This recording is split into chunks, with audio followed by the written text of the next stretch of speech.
Vítězslav Hlavička bukanlah pelatih sembarangan. Ia pernah memenangkan Liga Republik Ceko bersama Slovan Liberec pada 2005-2006.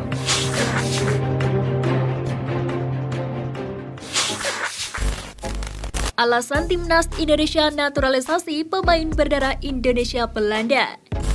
Kenapa banyak pemain keturunan Belanda dinaturalisasi untuk Indonesia? Sebagian orang mungkin masih mempertanyakan hal tersebut di benaknya. Jika dihitung, ada banyak sekali pemain naturalisasi asal negeri kincir angin.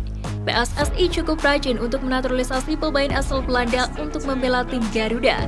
Terbaru, PSSI baru saja menaturalisasi Saint Patinama pada 24 Januari lalu.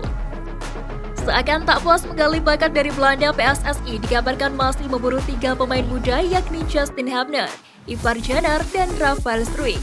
Ketiga pemain itu akan diproyeksikan gabung untuk Timnas U20 di ajang Piala Dunia U20 di Indonesia.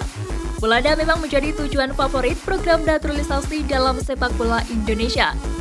Boleh dikatakan Belanda menjadi negara penyumbang terbanyak pemain naturalisasi di tanah air. Hubungan sejarah yang erat antara Indonesia dan Belanda menjadi penyebab utamanya. Sebagaimana diketahui, Indonesia pernah dikuasai oleh pemerintah kolonialisme Belanda. Dan kondisi itulah yang menyebabkan banyaknya orang-orang keturunan silang yang berdarah Belanda Indonesia. Dari banyaknya orang-orang keturunan tersebut, tak sedikit di antaranya yang menjadi pesepak bola di zaman modern. Oleh karena itu, PSSI lebih sering mengincar para pemain dari Belanda. Selain karena memiliki darah dari Indonesia, para pemain tersebut telah dibesarkan dalam kultur sepak bola modern ala Belanda yang maju. Pelatih yang dipecat gara-gara ulah Sintayong. Tan Cheng O, pelatih Malaysia. Tan Cheng O kehilangan jabatan sebagai pelatih Timnas Malaysia gelar Piala AFF 2020. Jabatan itu hilang karena Malaysia gagal lolos ke semifinal Piala AFF 2020. Salah satu penyebab Malaysia gagal lolos ke semifinal Piala AFF 2020 karena tumbang 1-4 dari Timnas Indonesia di laga pamungkas Grup B. Sejak saat itu, Sintayong selalu membawa Timnas Indonesia di berbagai kelompok umur menang atas Malaysia. Tatsuma Yoshida, pelatih Singapura. Bukan cuma Tan Cheng O yang menjadi korban racikan Sintayong di Piala AFF 2020. Pelatih asal Jepang Tatsuma Yoshida kehilangan jabatan sebagai pelatih Timnas Singapura setelah sang tim asuhan disingkirkan Timnas Indonesia di semifinal. Namun Tatsuma Yoshida bergerak cepat. Tak lama setelah meninggalkan Singapura, Tatsuma Yoshida dipercaya menangani klub Liga 2 Jepang, Petrovet Kofu. Vítězslav Hlavička, Timnas Kuwait. Vítězslav Hlavička bukanlah pelatih sembarangan. Ia pernah memenangkan Liga Republik Ceko bersama Slovan Liberec pada 2005-2006 dan Sparta Praha pada 2013-2014.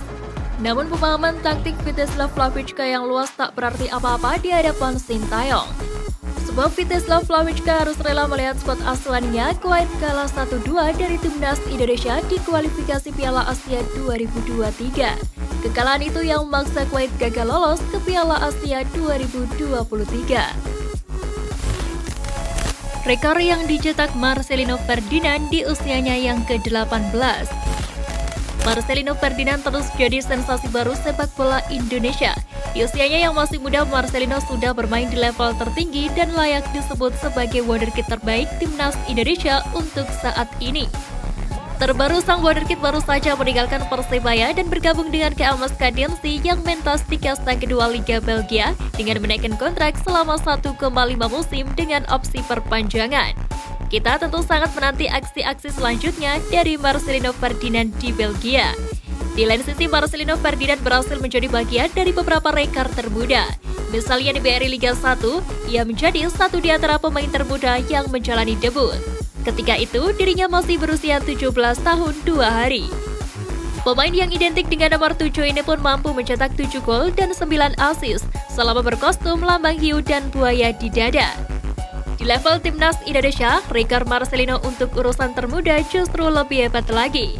Ia tercatat sebagai pemain termuda yang mencetak gol untuk tim Merah Putih di ajang resmi. 1 gol berhasil dicatatkan Marcelino saat Timnas Indonesia mengalahkan Timnas Nepal 7-0 pada laga kualifikasi Piala Asia 2023 pada 15 Juni 2022. Saat itu Marcelino masih berusia 17 tahun 9 bulan 5 hari.